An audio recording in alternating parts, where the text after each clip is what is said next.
সময় পেলে যে মোবাইল টিপে কি দেখতেছো দেখি, এগুলা দেখো। হ্যাঁ তোমার না কইছি যে এত কাছে থেকে মোবাইল দেখবা না, চোখের সমস্যা হইব। আচ্ছা।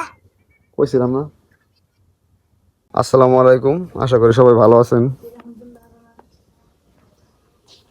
ডিউটি করে আসছি আর কি, আইসা খাওয়া দাওয়া করে একটু বের হইলাম। দেখেন আকাশের অবস্থা, খুবই রৌদ্রোজ্জ্বল একটি দিন। আর এই গাছে ইদানিং একটু ফুলের দেখা পাইতেছি বেশি।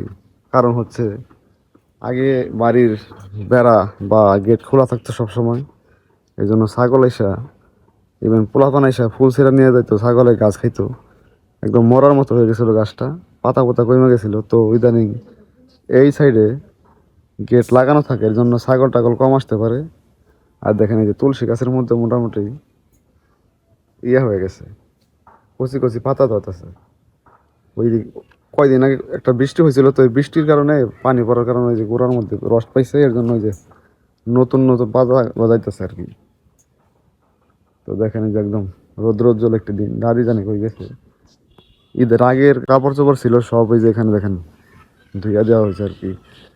গেছিলাম শেরপুর, বেশ কিছুদিন কাপড় চোপড় ধোয়া হয় নাই, সব খালি জমছে, তো শুকাইতে দিছে। এই যে গেটটা আগে একদম সবসময় খোলা থাকতো, তো এখন হচ্ছে প্রয়োজনে আর কি খোলা থাকে। টয়লেটে কেউ গেলে আর কি খুলে রাখা যায়, তাছাড়া লাগানোই থাকে আর কি। তো এই গেট লাগানো থাকার কারণে মূলত ওই যে ছাগল আসতে পারে না, তাই আর কি মোটামুটি ফুল এবং পাতা গজাইছে ঠিক মতো। দেখেন গাই, নতুন এবং পুরাতন যারা আছেন আমার ভিডিও দেখেন, সবাইকে অনেক অনেক ধন্যবাদ। লাইফ টাইম সাপোর্ট করতে আমার চ্যানেলটি সাবস্ক্রাইব করার অনুরোধ করছি সবাইকে। চাকরি বাকরি ভালো লাগতেছে না গাইস, অলসতা এসে পড়ছে অলরেডি শরীরের মধ্যে। 9-10 দিন বেকার বসে ছিলাম, যে খাইছি আর ঘুমাইছি। তখন তো শেরপুরে ছিলাম, পুরা স্বাধীনভাবে চলছি, ঘুরছি ফিরছি খাইছি। তাছাড়া বিয়ার আনন্দ ফুর্তি করলাম, এর জন্য শরীরের মধ্যে একটা অলসতা এসে পড়ছে, কাজে মন দিতে পারতেছি না। 3 দিন যাবত যদিও ডিউটি করতেছি, ওটা হচ্ছে নিজের জীবিকাটা ঠিক রাখার জন্য আর কি মূলত।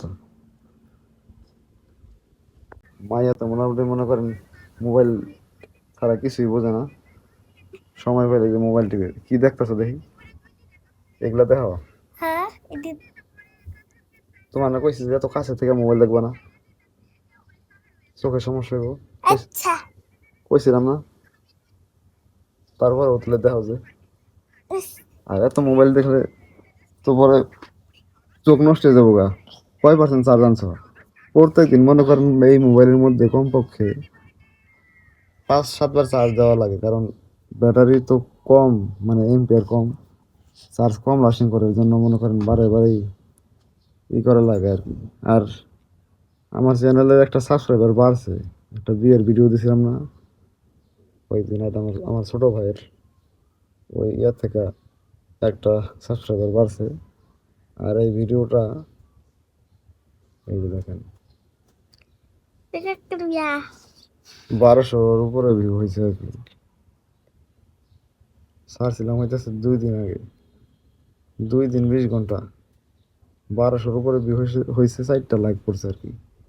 তো আপনারা যারা আমার পুরাতন বা নতুন অডিয়েন্স আছে, সবাই দয়া করে আমার চ্যানেলটি সাবস্ক্রাইব করুন, সাবস্ক্রাইব করে আমাকে একটু সাপোর্ট করুন আর কি। চাকরি টাকরি মূলত ভালো লাগতেছে না, চ্যানেলটা দাঁড়ায় গেলে আর কি চ্যানেল নিয়ে থাকতে পারতাম, একটু ফ্রিডমলি চলাফেরা করতে পারতাম আর কি। তো এই যে দেখেন, আমারও নৌকাইটা দিছে সকালে একবার, এই যে দেখেন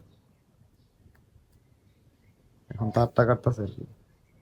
তো ফ্রেশ মানে হচ্ছে সুন্দর, সবাই ফ্রেশ থাকার চেষ্টা করবেন। সময় স্বল্পতার কারণে বাইরে যাই ভিডিও বানাতে পারতেছি না, এর জন্য ওই লাইফস্টাইল ব্লগে বানাইতেছি। আমার চ্যানেলের মধ্যে মূলত 3 ক্যাটাগরির ভিডিও আপলোড হয়। কোথাও ঘুরতে গেলে ওইগুলা ভিডিও আপলোড করি, তবে মেইন টপিক হচ্ছে লাইফস্টাইল ব্লগ আর কি। লাইফস্টাইল মানে আমার জীবনযাত্রার কিছু কিছু চিত্র আপনাদের সাথে শেয়ার করি আর কি। তো